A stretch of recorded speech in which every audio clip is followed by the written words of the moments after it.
Hey class, so for my informative speech I decided to do the evolution of voting laws as well as why we vote and how we vote.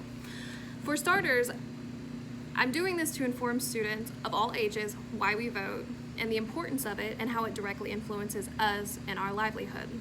As laws pertaining to suffrage have continued to evolve throughout the years, all citizens should take time to understand how it pertains to them and the importance to participating in elections and why your vote matters. I remember in middle school going to vote for my student council president and wondering why they were so diligent on getting my vote. I remember the following year going ahead and campaigning for myself to run for student council. I realized the importance of the vote. In order to gain a vote, I needed my followers to trust me, and I needed their vote to become an incentive for me to push through certain laws that would pertain to them, how I could help them. As a political science major, I've reached out to following fellow professors, all my professors that have taught me, and I have done research on the Bill of Rights, the Constitution, in order to help expand my knowledge on why voting is strictly important to all citizens of a democratic nation such as the United States.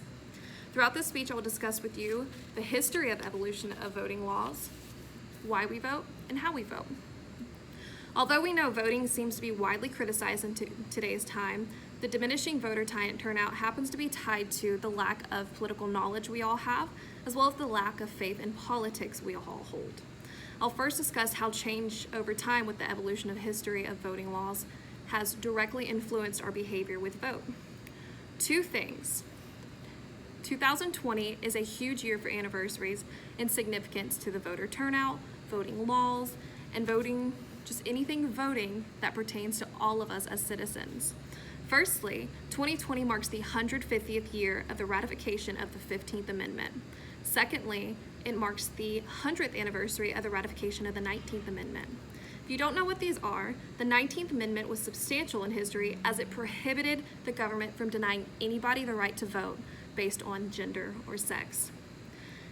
Even more important and substantial was the 15th Amendment, where it stated in 1870 the government held that the right to vote was not able to be denied due to race, color, or previous condition of servitude. This is huge for us Americans. Now we know a few important details and how the historical aspects directly influence us. Let's talk about why we vote.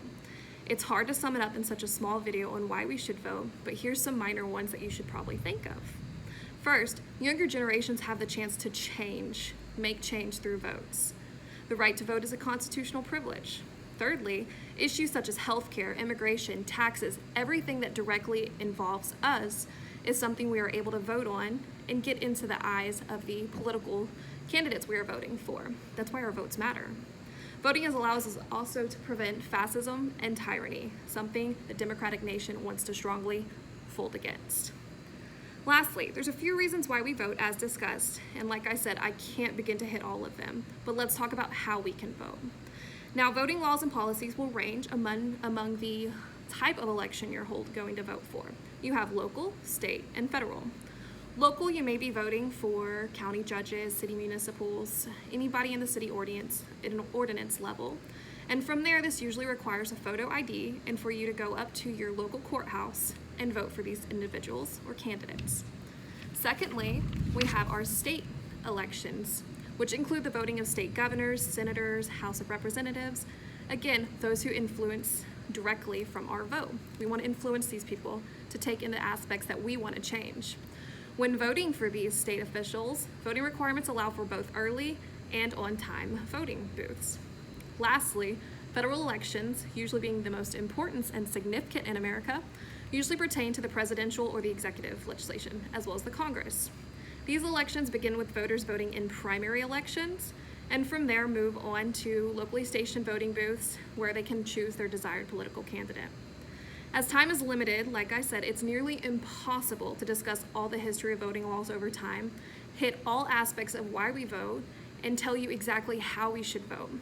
So while voting has a bad reputation these days, as more and more people become disengaged in politics, we must remember that our voice is heard through our votes. We have a chance to do good with voting as long as we continue to do our research and efficiently decide our political candidates that we must choose from. Thanks, guys.